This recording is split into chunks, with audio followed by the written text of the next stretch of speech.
ಒಂದು ಸ್ಥಾನಕ್ಕೆ ತಗೊಂಡೋಗಿ ನಿಲ್ಲಿಸುತ್ತೆ ಪ್ರಿಯರೇ. ಹೌದಲ್ವಾ ಬಂಧುಗಳೇ? ಇವತ್ತು ನಾನು ಹೇಳ್ತಿದ್ದೀನಿ, ಇವತ್ತು ನೀವೇನು ಇವತ್ತು ನಿರ್ಧಾರವನ್ನು ತಗೊಂಡಿದ್ದೀರಿ, ಇವತ್ತೇನು ನಿಮ್ಮ ಮನಸ್ಸುಗಳಲ್ಲಿ ನಿರ್ಧಾರ ಮಾಡಿದಿರಿ, ಒಬ್ಬ ದಲಿತನಿಗೆ ಆದಂತ ಅವಮಾನ ಅಲ್ಲ, ಇಡೀ ಸಮುದಾಯಕ್ಕಾದ ಅವಮಾನ ಅಂತ ನೀವೇನ್ ತಿಳ್ಕೊಂಡು ಇವತ್ತು ಎಲ್ಲರೂ ಕೂಡ ಅಹೋರಾತ್ರಿ ಇವತ್ತು ಏನು ಪ್ರತಿಭಟನೆಗೆ ನಾವೆಲ್ಲ ಕೂತಿದ್ದೀವಿ.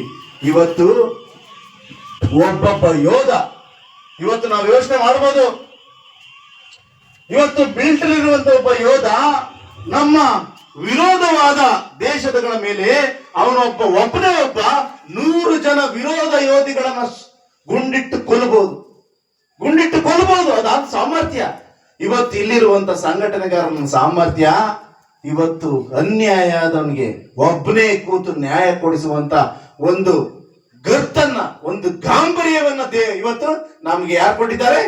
ಬಾಬಾ ಸಾಹೇಬ್ ಅಂಬೇಡ್ಕರ್ ಕೊಟ್ಟಿದ್ದಾರೆ. ಇವತ್ತು ನಾವು ಇಷ್ಟೇ ಜನ ಇರ್ಬೋದು, ಇವತ್ತು ನಾವು ರಾತ್ರಿ ಇಷ್ಟೇ ಜನ ಇರ್ಬೋದು, ನಾಳೆ ಬೆಳಿಗ್ಗೆ ಬರುತ್ತೆ. ಈಗ ಕತ್ತಲೆ ಅಮಾವಾಸ್ಯೆ ಕಳೀತದೆ, ನಾಳೆ ಬೆಳಿಗ್ಗೆ ಆಯ್ತದೆ, ಇಡೀ ನನ್ನ ಸಮುದಾಯ ಬರ್ತದೆ ಇಲ್ಲಿಗೆ. ಇಡೀ ನನ್ನ ಸಮುದಾಯ ನುಗ್ಗಿ ಬರ್ತದೆ. ಯಾಕೆ ಅಂತಂದ್ರೆ ನನ್ನ ಸಮುದಾಯದ 4-5 ಜನ ಅಣ್ಣ ತಮ್ಮಂದಿರು, 4-10 ಜನ ಅಣ್ಣ ತಮ್ಮಂದಿರು ಇಡೀ ರಾತ್ರಿ ಕೂತವ್ರೆ. ನಾನಿವತ್ತು ಬೆಳಿಗ್ಗೆ ಎದ್ದೋಗ್ಬೇಕು, ನಾನು ನಮ್ಮ ಅಣ್ಣ ತಮ್ಮಂದಿರ ಕೈ ಜೋಡಿಸ್ಬೇಕೆಂಬುದಾಗಿ ಜನ ಬರ್ತಾರೆ. ನಾಳೆ ಬಂದೇ ಬರ್ತಾರೆ. ನಿರೀಕ್ಷೆ ಇಡೋಣ. ನಮ್ಗೆ ಇವತ್ತು ಸ್ವಾಮಿ ಸಾರ್ ಮೇಲೆ ಸಿಗ್ಬೇಕಾಗಿರೋ ನ್ಯಾಯ ಅಲ್ಲ, ಸಮುದಾಯದ ಮೇಲೆ ಸಿಗ್ಬೇಕಾಗಿರೋ ನ್ಯಾಯ. ಇವತ್ತು ನಮ್ಮ ಹೋರಾಟಕ್ಕೆ ನಿಜವಾಗ್ಲೂ ಬಾಬಾ ಸಾಹೇಬರು ಇವತ್ತು ನಮ್ಗೆ ಬೆಳಿಗ್ಗೆ ಜಯ ಕೊಡ್ತಾರೆ, ಬೆಳಿಗ್ಗೆ ಜಯ ಕೊಡ್ತಾರೆ. ಯಾಕೆ ಅಂತಂದ್ರೆ ಪ್ರತಿಯೊಂದನ್ನು ಕೂಡ ಅವರು ಹೋರಾಟದಲ್ಲೇ ಪಡ್ಕೊಂಡವ್ರೆ. ಸಣ್ಣ ಮಗಿನಿಂದ ಹಿಡಿದು ಅವ್ರ ಪ್ರೌಢಾವಸ್ಥೆಗೆ ಬಂದು ಅವ್ರ ಸಂವಿಧಾನವನ್ನ ಅರ್ಪಿಸುವಲ್ಲಿವರೆಗೆ ಅವರು ಹೋರಾಟದಲ್ಲಿ ಪಡ್ಕೊಂಡವ್ರೆ. ಇವತ್ತು ನಾವು ಕೂಡ ಹೋರಾಟದಲ್ಲಿ ಪಡಿತೇವೆ. ಇವತ್ತು ನಮ್ಮ ಜೀವನಕ್ಕೆ ಸಾರ್ಥಕತೆ ಆಗಿದೆ. ಯಾಕೆ ಗೊತ್ತಾ? ಇವತ್ತು ಯಾವುದೇ ಒಂದು ಓಲೈಸದೆ, ಯಾವುದೇ ಒಂದು ವಿಷಯಗಳಿಗೆ ನಮ್ಮ ಮನಸ್ಸಿಡದೆ, ಇವತ್ತು ನಮ್ಮ ಮನಸ್ಸಿನ ಚಿತ್ತದ ಅನುಸಾರವಾಗಿ ನಮ್ಮನ್ನು ನಾವು ಏಕಾಗ್ರತೆಯಿಂದ ಬಂದು ಇವತ್ತು ಕೂತಿದ್ದೀವಿ ಅಂತ ಅಂದ್ರೆ ಈ ತಾಲೂಕು ಇನ್ನು ಮುಂದೆ ಮುಂದುವರಿತದೆ. ಯಾಕೆ ಅಂತಂದ್ರೆ ಈ ದಲಿತ ಪರ ಸಂಘಟನೆಗಳ ಹೋರಾಟ ನಮಗೆ ನ್ಯಾಯವನ್ನ ಕೊಡಿಸುವಂತದ್ದಾಗಿದೆ. ಇವತ್ತು ನಮಗೆ ದಲಿತ ಪರ ಸಂಘಟನೆಗಳ ಹೋರಾಟ ನಮಗೆ ಬೆಳಿಗ್ಗೆ ನ್ಯಾಯ ಕೊಡ್ತದೆ. ಯಾಕೆ ಅಂತ ಅಂದ್ರೆ ಇವತ್ತು ನಮ್ಮ ಈ ಹೋರಾಟಕ್ಕೆ ಬಂದೇ ಬರ್ತಾರೆ. ಟಿ.ಸಿ ಆದ್ರೂ ಬರ್ಬೇಕು, ಎ.ಸಿ ಆದ್ರೂ ಬರ್ಬೇಕು, ಉಸ್ತುವಾರಿಗಳಾದ್ರೂ ಬರ್ಬೇಕು, ಮುಖ್ಯಮಂತ್ರಿ ಆದ್ರೂ ಇಲ್ಲಿ ಬರ್ಬೇಕು. ಯಾಕೆ ಅಂತಂದ್ರೆ ಒಬ್ಬನ ಹೋರಾಟ ಇವತ್ತು ಎಲ್ಲಿ ಮುಟ್ತದೆ? ವಿಧಾನಸೌಧಕ್ಕೆ. ವಿಧಾನಸೌಧವನ್ನ ಗಡ ಅಂತ ಅಲ್ಲಾಡಿಸುವಂತ ಶಕ್ತಿ ಒಬ್ಬ ದಲಿತ ಹೋರಾಟಗಾರನಿಗಿದೆ. ಇವತ್ತು ನಾವ್ಯಾರು ಎದೆಗುಂದದ್ ಬೇಡ. ನಾವು ಬರೀ 100 ಜನ ಇದೀವಿ ಅಂತ ಯೋಚನೆ ಮಾಡೋದು ಬೇಡ. ನಾಳೆ 1,000 ಜನ ಸೇರ್ತಾರೆ. ಎಷ್ಟು ಸಾವಿರ ಜನ? 1,000. ಅದ್ರ ಮೇಲ್ ಜನ ಸೇರ್ತಾರೆ. ನಾವು ಹಂಚ್ಕೊಳ್ಳೋದು ಬೇಡ. ಯಾಕೆ ಅಂದ್ರೆ ನಾವು ಇವತ್ತು ಲೈವ್ಗಳಲ್ಲಿ ಹೋಗಿದೀವಿ, ನಮ್ಮ ಅಣ್ಣ ತಮ್ಮದರಿಗೆ ಫೋನ್ ಮಾಡಿದೀವಿ, ನಮ್ಮ ಅಣ್ಣ ತಮ್ಮದರಿಗೆ ವಾಟ್ಸಪ್ ಅಲ್ಲಿ ಮೆಸೇಜ್ ಹಾಕಿದೀವಿ. ಇವತ್ತು ನಮ್ಮ ಅಣ್ಣ ತಮ್ಮದ್ರು ರಾತ್ರಿ ನಿದ್ದೆ ಮಾಡಿಲ್ಲ. ಯಾಕೆ? ಬಸ್ ಇಲ್ಲ ಬರಕ್ಕೆ, ಬೈಕಲ್ಲಿ ಪೆಟ್ರೋಲ್ ಇಲ್ಲ, ಅವ್ರಿಗೆ ಗೊತ್ತಿಲ್ಲ. ಆದ್ರೆ ಬೆಳಿಗ್ಗೆ ಎದ್ದು ಎಲ್ಲಾದ್ರೂ ಬ್ಲಾಕ್ ಕಲರ್ 100 ರೂಪಾಯಿ ಪೆಟ್ರೋಲ್ ಹಾಕೊಂಡು ಇವತ್ತು ಬಂದೇ ಬರ್ತಾರೆ ಸ್ಟ್ರೈಕ್.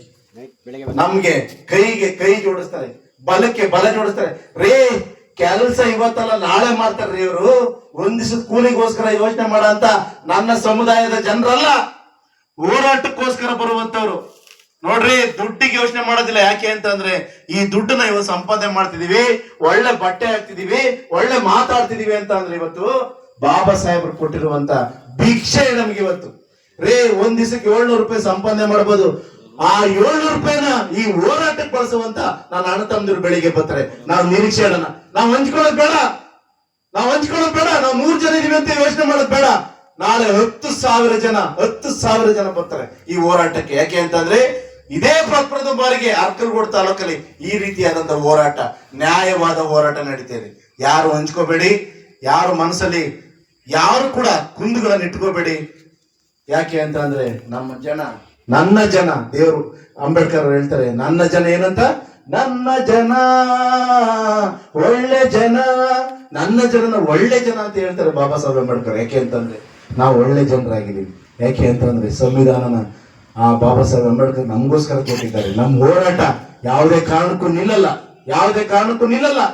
ಅದು ನಿತ್ಯ ನಿರಂತರವಾಗಿ ಯಾವಾಗಲೂ ಇರುವಂತದ್ದಾಗಿದೆ. ಹೌದಲ್ವಾ? ಹೌದಲ್ವಾ? ಹಾ, ನಾವ್ ಯಾವತ್ತು ಹಿಂಗನಲ್ಲ, ನಾವ್ ಯಾವತ್ತು ಮುಷ್ಟಿ ಮುಷ್ಟಿ ಮುಷ್ಟಿ ನಾವ್ ಹಿಂಗನ್ನೋದಿಲ್ಲ, ಕೈ ಚಾಚೋದಿಲ್ಲ. ಯಾಕೆ ಅಂತಂದ್ರೆ ಕೈ ಚಾಚುವುದು ಹೋರಾಟಗಾರನ ಲಕ್ಷಣ ಅಲ್ಲ, ಹೋರಾಟಗಾರನ ಲಕ್ಷಣ ಅಲ್ಲ ಕೈ ಚಾಚೋದು. ಅದಕ್ಕೆ ನಮ್ಮ ಹೋರಾಟಕ್ಕೆ ನಾಳೆ ಜಯ ಸಿಗ್ತದೆ.